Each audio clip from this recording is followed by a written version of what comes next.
Hi బంగారం. ఇది నీ గురించే. విను. ఎన్నో ఒడిదుడుకులను ఓర్చుకొని, ఎన్నో సవాళ్ళను ఎదుర్కొని, ఈనాడు గెలుపు బాటలో పయనించాలనే నీ తపన నాకు నచ్చింది.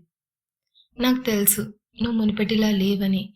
ఎన్ని కష్టాలు వచ్చినా కన్నీళ్ల చాటునే నీ బాధను దాచి, చిన్న చిరునవ్వుతో రేపటి ఉదయాన్ని ఉత్సాహంగా మొదలుపెట్టావు. నిన్ను చూస్తే నాకు చాలా గర్వంగా ఉంది. ఎలా ఉన్నావు? ఏమవుతుంది నీ లైఫ్‌లో అని ఎవ్వరు నిన్ను పట్టించుకోకపోయినా, నిన్ను నువ్వే సమాధానపరుచుకొని, లేచి నిలదొక్కుకోవడానికే ప్రయత్నించావు. ఈ నేపథ్యంలో ఎందరో నిన్ను అవమానించినా, విమర్శించినా, నువ్వు కృంగిపోకుండా దాన్ని ఒక గుణపాఠంగా మార్చుకొని, దానిలో మంచిని తీసుకొని ముందుకు సాగిపోయావు.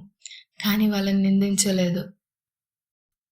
ఈ ప్రపంచం ఎంత విశాలమైనా, ఎంత వింతగా ఉన్నా, నీ వ్యక్తిత్వం చాలా మంచిది.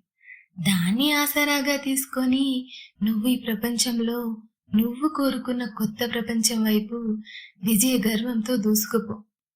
నువ్వు నీలాగే ఉండు. కొంచెం అమాయకంగా, ఎంతో ఆత్మవిశ్వాసంతో, సంతోషంగా, ఉత్సాహంగా ఉండు. అలా ఉంటేనే నీలో ఉండే నువ్వంటే నాకు చాలా ఇష్టం. Love you so much, బంగారం. On a positive note, I just wanna share one more thing. ఏంటంటే, మీకు ఒక పర్సన్ ఇష్టం ఉంటే వాళ్ళని ఎంత లవ్వింగ్‌గా, కేరింగ్‌గా చూసుకుంటారు. ఇన్ కేస్ అది రెసిప్రొకేట్ అవ్వకపోతే, why are you being so hard on yourself? It's okay. Before being kind with someone, make sure that you are being kind with yourself first. Love yourself, love to be your self.